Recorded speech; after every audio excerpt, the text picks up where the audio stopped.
All right, so I just took off the dump valve because the car, you guys have known, I've had weird issues with dump valves.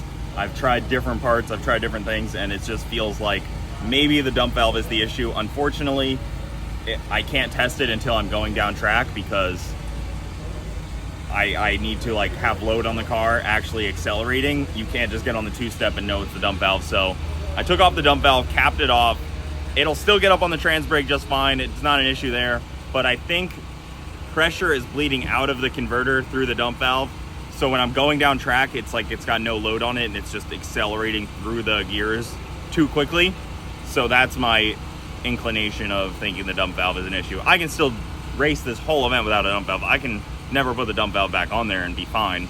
So I'm gonna leave it off for now, make sure everything's good, and go from there. So there's the dump valve over here.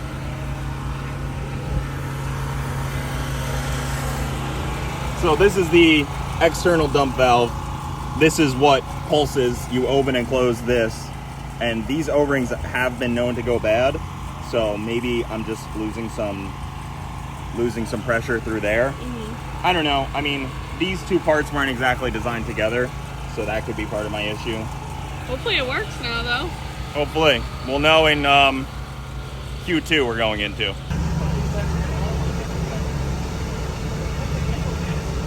Alright, it's looking like it's leaking kind of bad down there. Let's see. Alright, start it.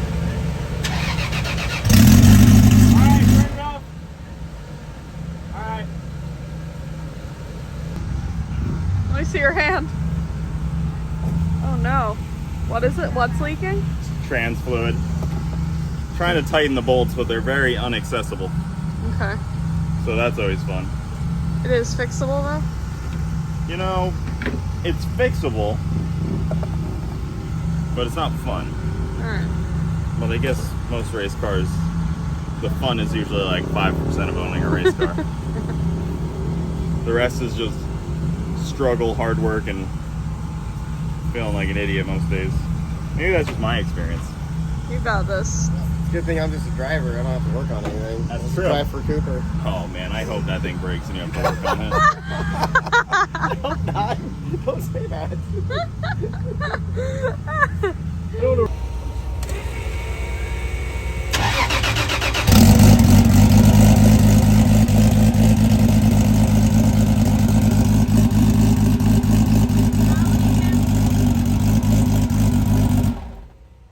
Not leaking.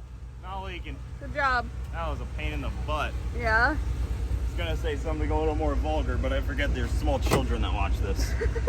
I don't know how small, but I imagine there's small children watching. Good job. Yeah, so this is what broke. See this fitting? It's supposed to have another threaded yeah. spot. Ooh. She broke it. Alright, day 2, first qualifying pass.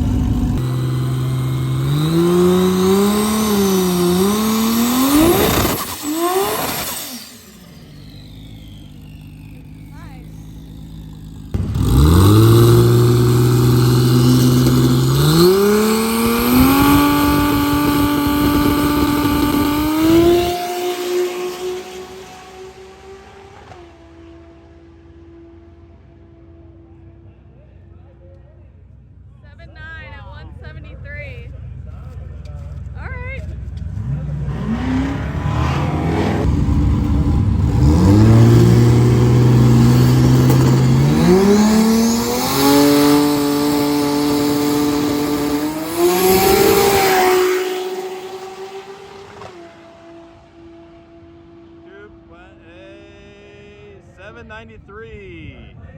Yeah, so today we're going to be racing my Camaro with the 2JZ in it. I got my helper here, Cooper. He's making sure that there's enough PSIs in the back tires. Air. There's air in there. They're there? Yep. I checked it. I even changed over to this warm air from the cold air that I put in last night. Perfect. I did a little swap. We're almost ready to make a pass. We're just waiting, you know. Yeah, I Hot drew out number here. 1 qualifier in my class. One of the fastest cars on property by the books, but I have beat him before. He's also one of our good friends, so. Not at the moment. Not anymore. Not right now. I had lane choice, so I put him in the lane that people have been spinning in. So Alright. hopefully right lane gets down a little better. See what happens. Yep. This man Jim, we're gonna have to to chop his head off. Gonna have to do it. Off with his head. Oh man, you two. I'm not excited for this, but I am at the same time. As long as both teams have fun. Yes. Have fun. And go fast. I'll only have fun if I win.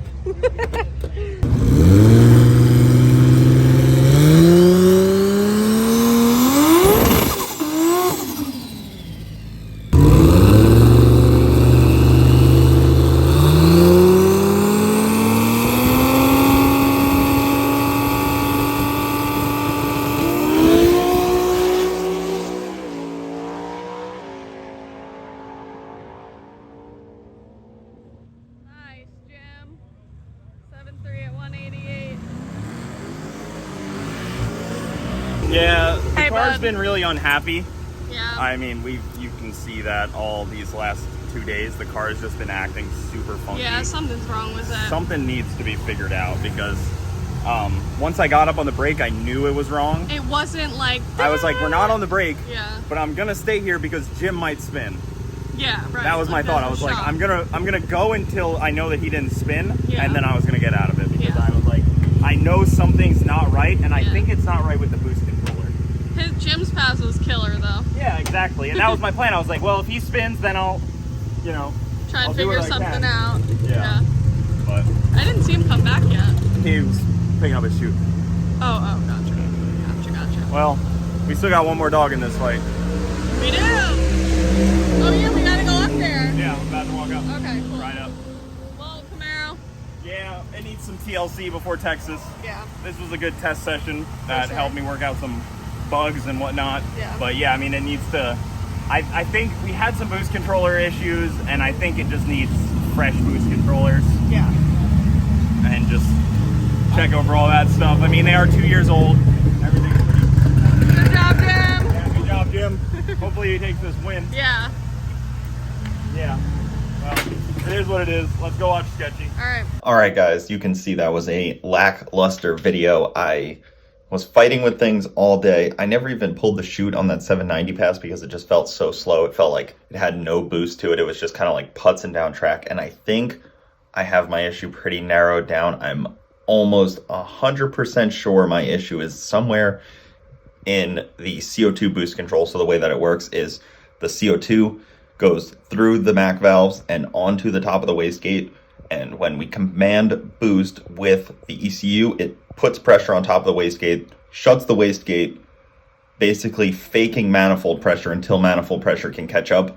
And the fact that it sounds lazy, down on power, and I know my I've had issues with MAC valves. I believe I've had issues with MAC valves in the past, and I know I have a little bit of CO2 that used to be leaking from the wastegates. I think now the wastegates have finally let their seals go, and the CO2 is not able to keep the pressure on the gates. I think that's my issue because what boost we're commanding, we're not getting. So reseal the wastegates or put some new wastegates on it, put some fresh MAC valves on it, and then I'm pretty confident we should be able to control the boost, get some boost into this engine, and really hit it hard. That's why it sounds like it's just got no power on the two-step, and it pretty much does. It has very low boost. It's just not making the power until you're going, and then the MAC valve and then the manifold pressure can catch up. That's my theory right now.